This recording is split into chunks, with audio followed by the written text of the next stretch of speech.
Hello, everybody. Welcome to Making Waves with Python number one, our first meeting of our virtual project this semester. My name is Christian Guerrero. I am the project manager for the IEEE Engineering and Medicine and Biology Society, EMBS, at UIC. I'm happy to welcome you to watching this YouTube video virtually. So today we're just going to go over an introduction to Python and MNE for this semester's project. So first of all, what is Python? Python, for those who don't know, is an object-oriented language. It's a very high-level language. It's easy to learn in terms of the syntax. It's pretty intuitive. It's pretty simple compared to other languages like C++ and I don't know what a lot of all the other languages. And it's used a lot. It's used for software, machine learning, data analysis, natural language processing, and web development, and all sort of things. And we're going to use it specifically for data analysis. So just going to stop sharing real quick, and I'm going to show you guys real quick a little bit of Python. So as you can see right here, so this is a Python program that we just wrote up real quick just to show you a little bit of the syntax. So with Python, as you can see, one of the things that makes Python different in terms of the syntax is that you don't have to declare your variables. So right here we have a equals 4 and b equals 12. But for those who are familiar with C++, you have to declare the type of variable that it is. So in this case, it's an integer, so we put int, but in Python, the computer is able to interpret it for you. So it's pretty easy. So, and that goes, and the arithmetic syntax is pretty much the same, plus sign for addition, multiplication, modulus, and division. For commenting in Python, you use the pound sign, if you will, or the hashtag symbol, whatever. Or you can also use 3 double quotes in a row to make block comments. So you do it at the beginning and the end. For printing, you just put the print function, and then whatever you want to print, you put in between these two parentheses. So you can print, and to make compound prints, I guess, you could have quote separated by a comma, and then the second thing you want to print, versus in C++. Typically, you can use cout if you want, or you can also use functions like fprintf, which are more similar to print. As for functions, this is where Python is one of the things that makes Python different, is that it's a white space sensitive programming language. So rather than having brackets for opening and closing like you do in C++, you can see right here, the functions are denoted by white space. So here we have a function num uncool2. It takes an argument num, and it's denoted by def. So that's how you know that you're going to define a function. And then this tab right here is how you know that is anything that's tabbed or 4 spaces will be part of this function. So in this case, we have a print statement that prints the amount of uncool people. And as you can see up here, we have f equals 0. And if we want to print it to a string, we have to use the function stir parentheses f in order to turn it into a string. And then we just call them. That's how you call them. As with other programming languages, we can also declare global and local variables. So here we just declared, since we declared this f variable outside of the function, it's going to be seen as global, and then inside the function we have a local variable, and here we're just printing both just to test the function.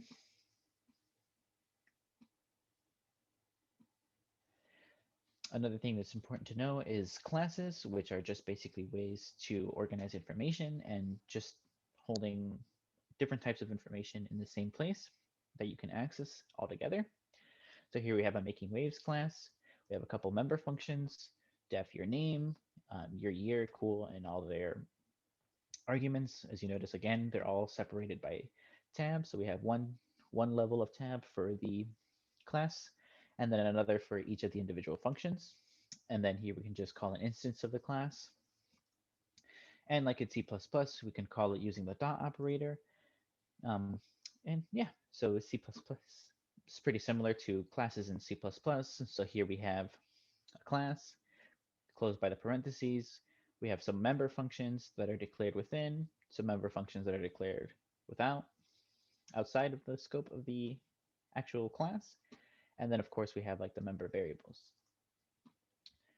So I'm using Visual Studio Code and I have an extension that lets me just compile a code here. So if I press this green arrow, I can go ahead and compile the Python code in the terminal. And as you can see, the amount of uncool people in EMBS is 0. That's very true. We are also the best organization at UIC, in case you haven't realized. And here we have, you see the global local variable. My name is Christian. I'm a senior, and I think I'm a pretty cool person. So yeah, one of the things that also sets Python apart, though, is that it can also be an interpreted language. So with C++, where you have to compile an entire code, test it bit by bit, and eventually run your entire program, you don't necessarily have to do that with Python. So with Python, you can write the entire program and compile it all at once. Or for those who are familiar with MATLAB, you can kind of do what you do in the command window where you type line by line and the computer interprets it itself. So for example, in this terminal right here, if I type in Python, now I'm in the Python interpreter. So I can just say a equals 4, b equals 5. And like I said earlier, it immediately recognizes that these are integers. So I could just say sum equals a plus b, and it runs it. Now let's print sum, and there we go, 9. And that's pretty easy. So moving back to the PowerPoint, whoops. Moving back to the PowerPoint. So there's another program that we're going to use. It's called Anaconda. And essentially what this is just a distribution platform for Python and R, which are just another data analysis programming languages. And it just makes it easier for us on the user side because it makes it easier to seamlessly upload different packages for IDEs and different kinds of libraries that we might end up using. MNE is an open source Python package used for exploring, visualizing, and analyzing human neurophysiological data, such as EEG data, which that's what we will use it for. And to download these, we have a couple of links pasted in here. You can download this Python language on its own if you don't already have it. You can download PyCharm, which is a pretty well-known Python IDE, which is basically what I use Visual Studio for. And you can also download Anaconda. I highly recommend downloading Anaconda since when we download MNE, it's pretty easy. It's pretty easy to get lost. It's a kind of a tricky thing to download. Sometimes doesn't always work. I know personally, I had to download it, uninstall it like a couple of times before it was actually working. So I would also recommend to not install Python on its own if you don't have it already. When you download Anaconda and you follow the instructions, Anaconda comes with its own Python language already built in. So then you don't have to download it separately. But so going through and stop sharing again, I already have Anaconda downloaded. I just followed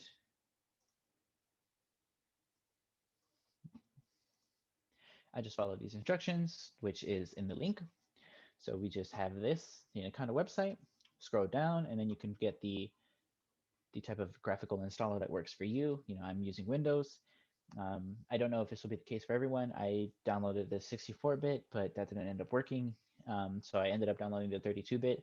For some reason, it seemed to work better, but that might just be me.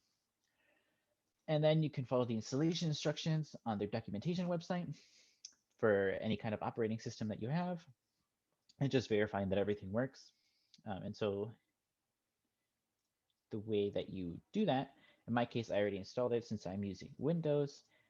Go to the start, and I have this thing called Anaconda prompt, which is akin to the Windows command prompt. And I can just pull it up. In my case, I already have it pulled up, and you can just verify that you did in fact install Anaconda by doing this command, conda -- version. And in my case, it works. And as you can see, also you can run the same command with Python, and you can verify that you have both. So to download MNE, you first want to make sure that you have Anaconda and its built-in Python language installed. you open the Anaconda prompt if you're on Windows. Otherwise, if you're on Mac or Linux, I believe you use the terminal that you already have within your system, and you just type pip install mne, and that's it. Um, this command in particular is for 2D installation, 2D graphical plotting installation. You can go as far as downloading 3D, but that it requires a little bit more work.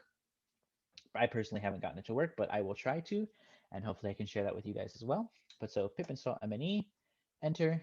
In my case, I've already run it, so it'll say all my requirements are satisfied. And that's it. That's all you really need to do to install MNE. And here we go. I don't believe the link is on there right now, but I will go ahead and definitely include this link to install MNE. And it just runs through the instructions again on how to install Python, installing MNE and its dependencies.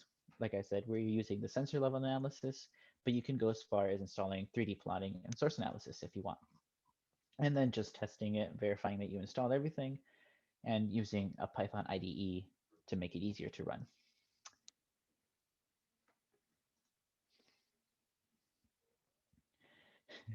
You can technically download MNE without Anaconda. It works with other Python distributions. However, I have not figured that out.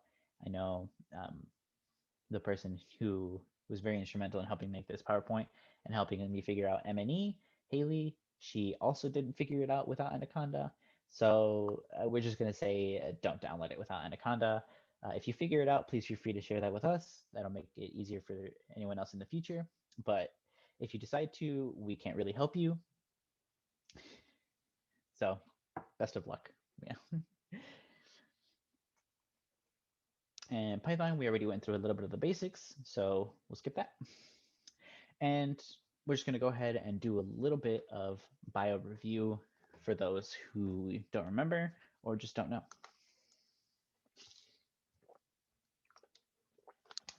And over here in the image on the right, we just have a image infographic, I guess, of what an EEG looks like. So here we have the continuous data, and then we have some electrodes that the person is wearing, and EEG stands for electroencephalogram. So a little bit about brainwaves. Brainwaves are the results from mass electrical impulses from a bunch of neurons firing at the same or similar times. And like all signals, these can be recorded, measured, and replicated to stimulate. And then on the right, we just have a chart showing the different classifications of brainwaves depending on their frequency. So we have gamma, beta, alpha waves, theta, and delta waves. And all of these waves correspond to a different state of being. So gamma waves are typically present when someone is at peak focus and they are very conscious of what they're doing. Beta waves are when you're alert, when you're concentrating, and just when you're on normal day-to-day activities. Alpha waves are more present when you're relaxing, when you're being creative, when you're kind of in that flow state, getting what you love done, basically. Theta waves is more present when you're calm, such as meditation, when you're thinking intuitively, and when you're working from memory. And delta waves are when you're detached in stages of healing or most often in sleep. And why do we measure brain waves? Because they are pretty important. Neurons are kind of an important part of your anatomy. And so EEG is one way to analyze the function and basically see how you're doing. And they can be really important in diagnosing and treating neurological disorders, as well as the effect of substances. So over on the right, we have, as you can see, pretty self-explanatory. We have on the top, we have a normal EEG data. In the middle, we have seizure-free EEG. And then on the bottom, we have the EEG during an epileptic seizure. So as you can see from the scales on the left of each graph, the epileptic seizure EEG is much bigger, and it is also much more chaotic of a signal than the normal EEG, which can be really useful when we're trying to either diagnose someone or helping them treat sometimes, as well as could also be used in something like sleep studies. And a review on signal processing, for those who don't know or just want a quick recap. Signal processing is the manipulation of a signal to extract information, and it can be broken down into virtually three steps: signal collection, signal preprocessing, and signal analysis. We won't focus on signal collection since we are still virtual, so unfortunately we won't be able to collect live EEG data, but hopefully that will be a project for the future. So signal preprocessing is done to prepare the data for analysis, and some of the examples of what you do to the data would be obviously digitizing the signal, um, amplifying the signal, filtering or reducing the noise, and data in terms of EEG specifically, it would be extracting certain data, which for EEG is commonly known as epochs. And over here on the right, we just have some images that kind of demonstrate that. So the top image is just a input signal versus the amplified signal. The input signal is the smaller blue one, and then after we amplify it, as you can see, it is much bigger than the original signal. And underneath the amplified signals, we just have an example of a couple of common filters. They're not all of them, but they are some of the more common ones that are often used, especially in bioengineering. And they're pretty self-explanatory in their name, and they just stop certain parts of the signal from passing through to the rest of the circuit or the machine. And signal analysis is the analysis of a digitized signal, usually, to understand and infer information from the signal. In our case, inferring some sort of information about from the brain to the EEG or behavior, depending on the study. And often this can be done in the time domain, but it can also be done in the frequency domain with functions such as Fourier transforms. And over on the right, we just have the example of the same signal, but the top blue one is in the time domain, and the bottom is the same signal, but transformed into the frequency domain. All right, and now we're going to move on to the intro to M&E. If you would like to know more about the signal processing, obviously take a class. That's probably the best resource you can have. But we did also do a better, longer intro on our YouTube channel, which you're already on if you're watching this video. So you can always feel free to watch that. It's the first Making Waves video of last semester. So moving on to M&E, I'm going to go through these slides and then I will follow through with them just to demonstrate the information that's already on the slide. So some of the important libraries that Python and specifically M&E are dependent on are matplot, lib, just to plotting, NumPy, which just makes Python able to do more math, and then other ones. And obviously M&E is one of the more important libraries to use. And so loading continuous data, and when you download M&E, it comes with a sample data, which you can use the commands on the right to just load in. And they're pretty simple commands, but so it just uploads the data from a sample folder, and then you create variables to save that data. Plotting is pretty easy. All you have to do is just one command. So the variable you created, in this case raw, all you have to do is put raw.plot and then any argument that you want to include. The simplest you could do is raw.plot with no arguments, but you could also add arguments as an example with duration and channels. Finding events, which for EEG data, events are specific stimuli that the subject is exposed to during the course of the study. So in some studies, it could be as simple as a visual stimulus, such as like a square or a different color popping up on the screen, and they basically are recording the EEG throughout all this thing, and they want to see specifically how the brain and the EEG waves respond to these events. So the command here is just events. You create a variable for your events, and mne.findEvents, and you input the data variable you already created, as well as the stimulation channel. Plotting, you can superimpose these events over the continuous data by creating another plot, raw.plot, but this time the first argument you introduce is events. In this case, the variable name we created was also called events, so events equals events. And then you can introduce other arguments. And then lastly, for today, we're just gonna talk about exporting and saving these raw data objects. And it's just one more pretty simple command. Data, another variable, equals raw dot get underscore data. And then you create another one, another command, np dot save, argument is file equals name your data, and then you include the variable that you just made. So array equals data. And that'll be it. I'm going to go ahead and run through these examples just so that you can see.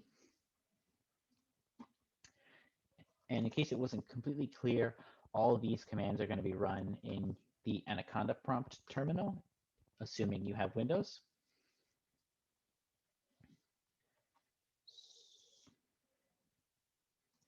So unfortunately, I have not been able to get M&E working with Visual Studio. I will try to continue doing that. And if I get that, I'll make another quick tutorial so that you guys can see how I got it to work. But for now, and for anyone else who wants to, in case you want to feel cool, you can always just use the Python interpreter that's built into the Anaconda prompt to run all these commands.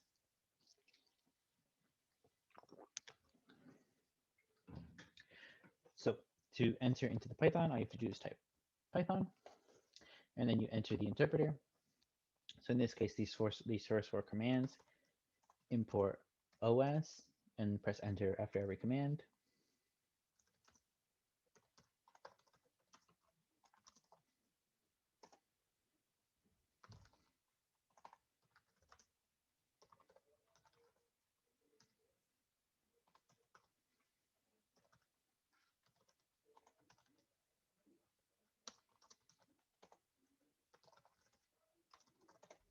All right.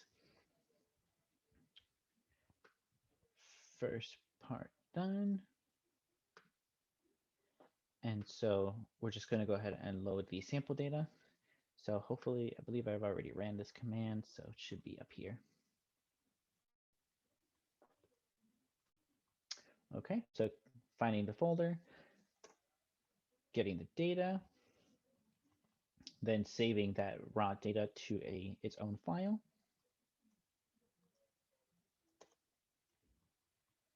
And then creating a variable to have an array of that data. And then once you run that final command to create a variable for the raw data, it'll just output automatically a couple of some brief information about the data. So these are 4 projections, which we don't really have to explain, although the M&E documentation does explain. If I remember correctly, I believe they're just like filters and stuff that they ran the data through just to make it better data, to pre-process the data. And we can also run commands such as print raw to print some more information about the data. So as you can see, we got the name of the data, about how large it is, and I know it says data not loaded, but it's there. If you want to see more data, you can also say print raw.info. And here we can see a lot more information about the data that we uploaded. So we have the names of the channels. In this case, it is a MEG data, which is EEG, but with magnets. So at the M. Some information about the filters, such as the high pass and the low pass that was passed. The date that the data was taken, number of channels, the projections, sampling frequency, file ID, stuff like that.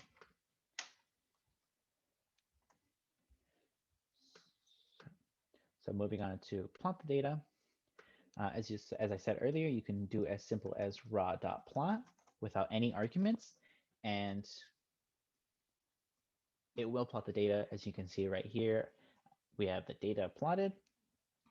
It's pretty big. We have all the on the left, we have all the channels that were used to take data. We have a little scale bar up on the top left corner. And yeah. And then as you can see, after we plotted it, you can see that some of the channels were marked bad, which those necessarily we don't want, which we will go over how to get rid of those. But if you want, you can also add more arguments into your plot function. such as the duration. Say you only want a couple of seconds. Let's say duration equals 1. So we only care about 1 second. And n underscore channels for the number of channels that you want to view.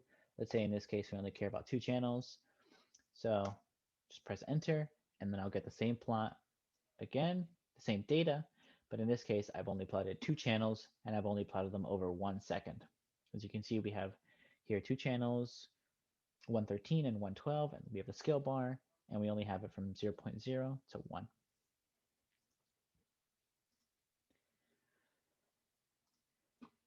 Now for the events, since events are a pretty important part of this experiment, we want to go ahead and create a variable to find those events. So in this case, we're just going to call it events equals mne dot find. I think I had this already, so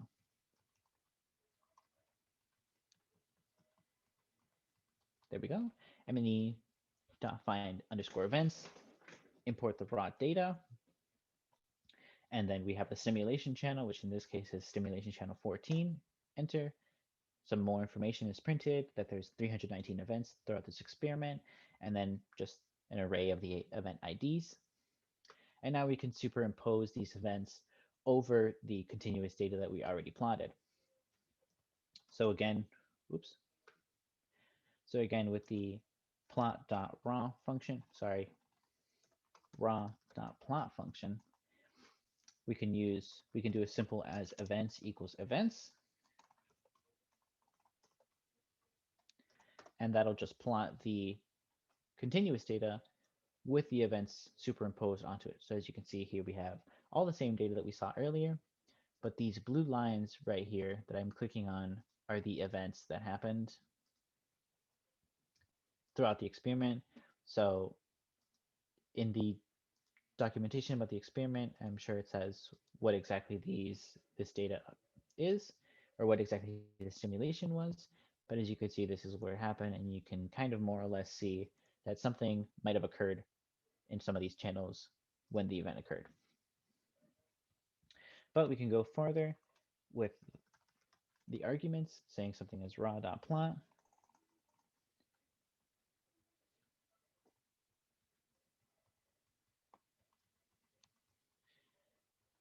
Okay, yeah, so here we have a bunch more arguments. We have events.